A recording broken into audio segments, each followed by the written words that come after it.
इस ऋषि दयानंद के अनुयायियों ने और विशेषकर जो सत्यार प्रकाश को बेचकर रोजी रोटी कमा रहे हैं उनको उनके पेट में दर्द हो गया।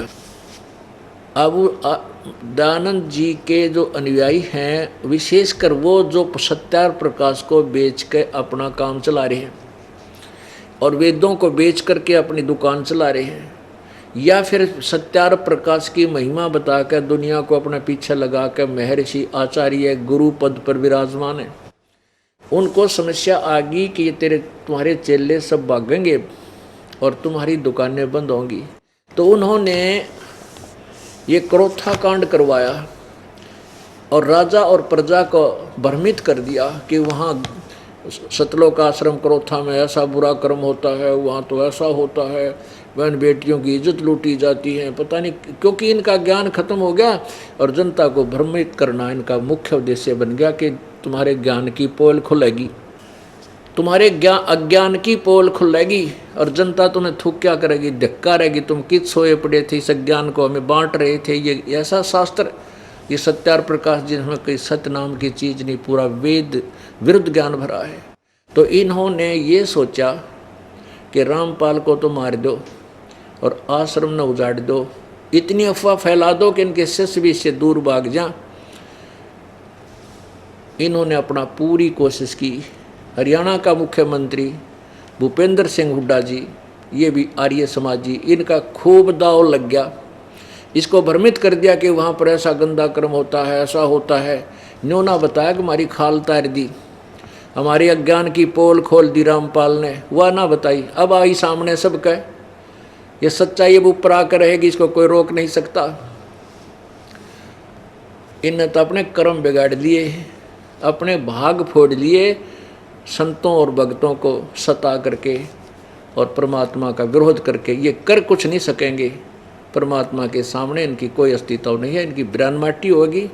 इनके घर में वो दुख दिखा, मैं बद्दुआ नहीं दे रहा, क्योंकि आम के पेड़ के कांटे नहीं होते, संत कभी बद्दुआ नहीं दे सकते, ना उनकी बद्दुआ लग गए। लेकिन जैसे कर्म तुमने किए हैं उनको भोगना पड़ेगा, क्योंकि तुम्हारे पास वो पाप काटने की दवाई कोई ना। पाप भी हमारे से कटेंगे, यहाँ का नाक रगड़ेंगे, उपदेश लेंगे, भक्ति करेंगे, तब वो पाप भी उनके इसी दरबार में कटेंगे।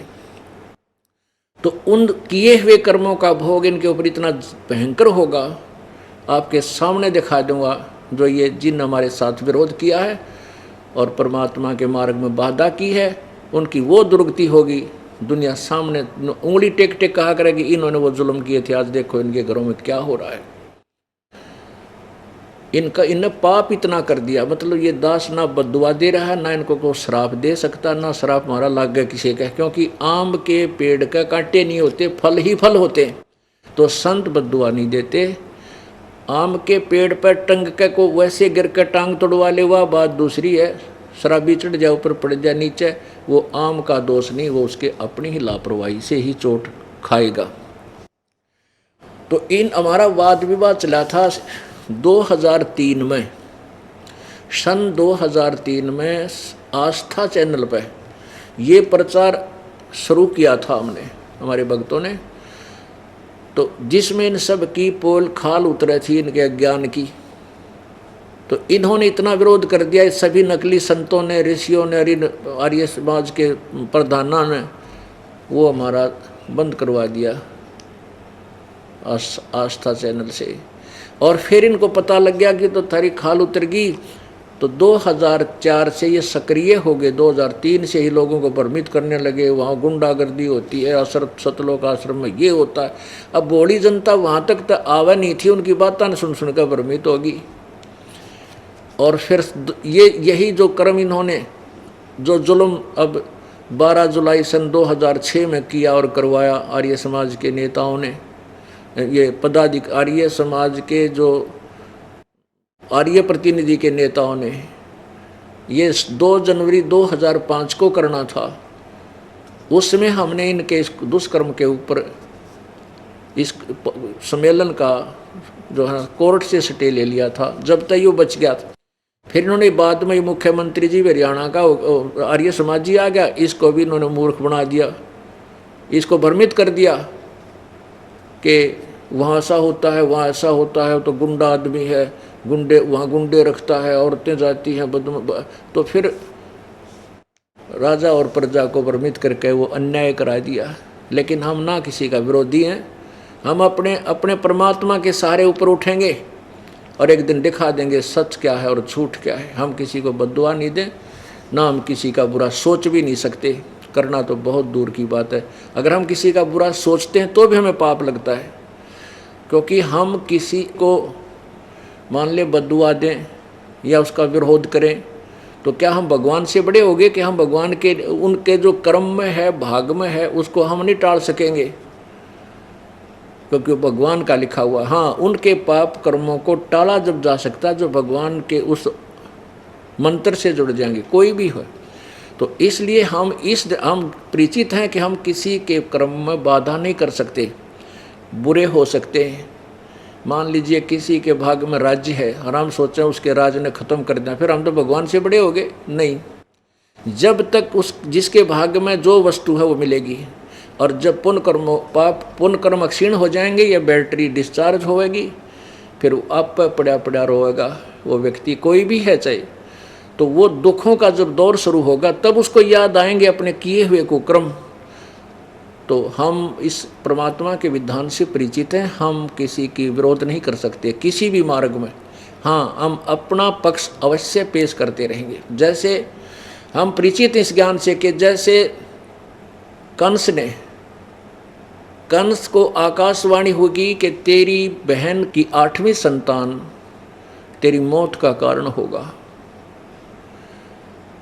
अब कंस ने उसी समय अपने बहन और बहनोई को मारना चाहा, ख़त्म करना चाहा। तो उन दोनों ने हाथ पैर जोड़ के कहा कि आप हमें मारो मत, आप हमें अपनी कैद में डाल लो, जितनी भी संतान होगी हम आपको देते रहेंगे, आप कुछ भी करना है। इस बात पर कंस प्रसन्न हो गया, अपने बहनोई और बहन को जेल में डाल दिया, और 7 संतान हुई, 8 हुई, तो उसने अपने हिसाब से उन 8 की 8 संतानों को मार दिया। फिर आकाशवाणी 8वीं संतान जब उसने मारना चाहा, वो ज़मीन पर पटकी, वो आकाश में उड़ गई, लड़की थी 8वीं भी, और कहा था कि 8वां लड़का होगा वो मारेगा तुझे। तो आकाशवाणी हुई कि तेरे मारने वाला पैदा हो चुका है, जन्म ले चुका है। अब उस कंस ने, कोई बुद्धिमान होता उसकी अकल ने ठिकाने लाता, कोई संत कहता कि यदि तू भगवान की आकाशवाणी को सत्य मानता है तो तू कैसे परिवर्तन कर सकता है उसमें, तू तो पाप इकट्ठे कर रहा है। लेकिन ऐसी सलाह देने वाला उस राजा के पास नहीं था। तो उसने क्या आदेश दिया, मंत्रियों ने सलाह दी कि आसपास के नवजात शिशुओं को मरवा डालो। इसे सलाहकार थे उस कंस के। तो कंस ने कहा बिल्कुल सही है, आसपास के क्षेत्र के कोई 2 वर्ष के 6 महीने के नवजात शिशु आज ही पैदा हुआ है, कोई तो 8-7 वर्ष के बालकों तक को सबको कत्लेआम करवा दिया उस पापी ने। और वो मरा भी फिर 8वीं संतान से ही मारा गया, और वो पाप इकट्ठे कर लिए, उसने अपनी जान नहीं बचा सका। पुण्यात्माओं, हम परमात्मा के विधान से परिचित हैं कि कंस ने कितने पाप किए। जैसे देवकी और वासुदेव को जब कैद में बंद किया, प्रथम संतान हुई, 8 संतान हुई, तो कम से कम 10 वर्ष 16 वर्ष तो लग गए होंगे, 1-1, 2-2 वर्ष के अंतर में। और भगवान कृष्ण जी भी 16, 17, 18 वर्ष के हो गए थे जब कंस को मारा। यानी कंस के पूर्व जन्म के पुण्यों से वो 36, 32, 33 वर्ष राज्य भी धड़ाके से करता रहा, नो प्रॉब्लम थी। और जब उसके पाप सामने खड़े हुए तो उसकी वाह बिरान माटी की। और किस उपमा से उसको याद किया जाता है?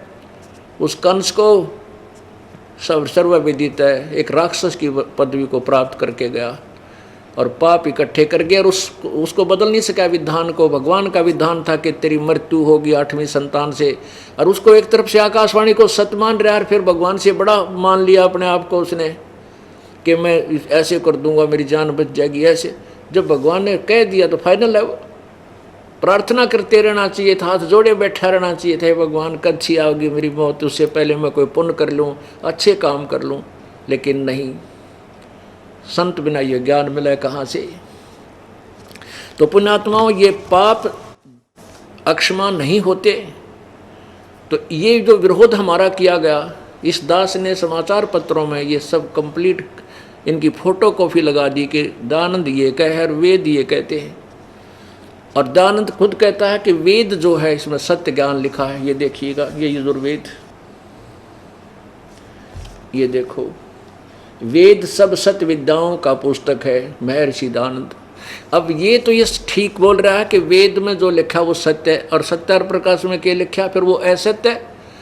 वेद कहते हैं भगवान घोर पाप काट दे, और तेरा सत्यार प्रकाश में लिख रहा है कि वो पाप नहीं काटता। तो वेद सत्य है तो सत्यार प्रकाश क्या है, ये असत्य है। इतनी सी बात थी। इन रोजी रोटी के कमाने वाले आचार्यों ने इन्हें सोचा तुम्हारी तो भी इतनी बूंदी बेइज्जती होगी, दुनिया के थूकेगी, तुमने के कहेगी, संस्कृत के ज्ञाता कवा, और वेद तुमने पता भी कोई ना क्या लिखा है। तो इस कारण से इन्होंने हमारा वेद विरोध शुरू किया। पहले तो समाचार पत्रों में वाद प्रतिवाद हुआ, वो तो अच्छी बात थी, लेकिन ये झूठे इतने हैं। उसमें कहते थे कि जो रामपाल ने लिखा है कि 8वें यजुर्वेद के 8वें अध्याय के 13वें मंत्र में पाप काटने का लिखा, कहते तो मित्र के बारे में लिखा, भगवान के बारे में नहीं। अब जन साधारण तो इतना प्रभावित है इस दयानंद जी की थोड़ी के सुनी सुनाई महिमा से कि महर्षि दयानंद जैसा विद्वान नहीं, वेदों का ऐसा उनके सिवा वेदों का जानने वाला नहीं। तो इस कारण से जन साधारण के मन में यह बात घर करी रही कि रामपाल तो संस्कृत नहीं जानता, और दयानंद जी संस्कृत के विद्वान पुरुष थे, वो ही वेदों को सही जान सके, इसलिए रामपाल झूठ बोल रहा। तो यह जचगी जनसाधारण के। तो इस अज्ञान को हटाने के लिए दास ने प्रोजेक्टर का सहारा लिया कि आपको आँखें दिखा दूं कि दास आज तो सब शिक्षित हैं, अनुवाद ये करके गए हुए हैं, इसमें संस्कृत की हमें जरूरत है कौन पढ़ने की, और कहीं त्रुटि है तो हम संस्कृत में भी देवनागरी लिपि है, हम उसको पढ़ भी सकते हैं, शब्दकोश से मिला भी सकते हैं, उसका अनुवाद स्वयं भी कर सकते हैं, क्योंकि हमारे पास तत्व ज्ञान है। तो पुण्यात्माओं, फिर न देखा कि तो किसी तरह काबू में नहीं आता, तो फिर सोचा आश्रम नष्ट करो और इसको बर्बाद कर दो, इतनी झूठ बोल दो कि जनता इनसे नफरत करे, इनके शिष्य भी भाग जाएं। फिर इनको पता नहीं था कि मैंने ऐसे रंग में तोते की तरह रटा रखे मेरे बच्चों को, ये पृथ्वी इधर से उधर हो सकती है, ये मेरे से दूर नहीं हो सकेंगे, क्योंकि ऐसा ज्ञान पृथ्वी पर है ही नहीं, ये जाएंगे कहाँ। बंदी छोड़ दयाल जी तुम तक हमारी दौड़े, जैसे काग जहाज का भाई सूझे और नठोर। तो इस ज्ञान के समझने के बाद ऐसी दशा हो जाती है भक्तात्मा की कि जैसे समुद्री जहाज के अंदर काग बैठकर चले जाते थे कौवे बहुत दूर तक, सुबह उनको पत्थर मार कर उड़ा दिया करते थे जहाज के चालक, ये देखने के लिए कि हम अपने जहाज की दिशा ठीक जा रहे हैं या नहीं, क्योंकि कौवे में एक विशेष गुण दिया प्रभु ने कि वो रात्रि के समय, शाम के समय जहाँ से चला था सारी रात चल करके आगे सुबह दिन के समय वो फिर उसी तरफ गति करता है, फ्लाई करता है जहाँ से वो चले थे। इससे वो अपनी दिशा का आइडिया लगा लेते थे जहाज के चालक कि हम ठीक चल रहे हैं, हमारा दिशा सूचक ठीक काम कर रहा है या नहीं। तो फिर वो उन्होंने जो कौवे को उड़ा दिया था अपनी दिशा चेक करने के लिए, वो कुछ देर तो उड़कर चल लेता है, फिर उसने देखता जहाँ देखकर समुद्र ही समुद्र है, समुद्र ही पानी ही जल है, तो उसको कहीं और ठिकाना बैठने का दिखाई नहीं देता, वापस उस जहाज पर आकर ही वो बैठ जाता है।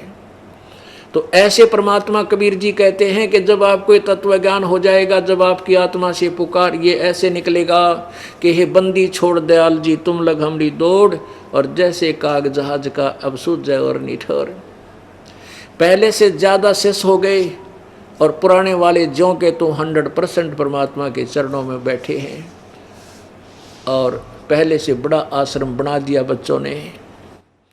परमात्मा की कृपा से। तो पुण्यात्माओं, ये परमेश्वर कबीर जी के वचन हैं कि बिचली पीढ़ी में, ये बिचली पीढ़ी शुरू होगी है, इसमें तत्व ज्ञान पूरे विश्व में जागा। कबीर भगवान का पूरा विश्व शांत होगा, पूरे विश्व में परमात्मा की महिमा का प्रचार होगा, सब जीव सुखी होंगे और परमात्मा प्राप्ति होगी।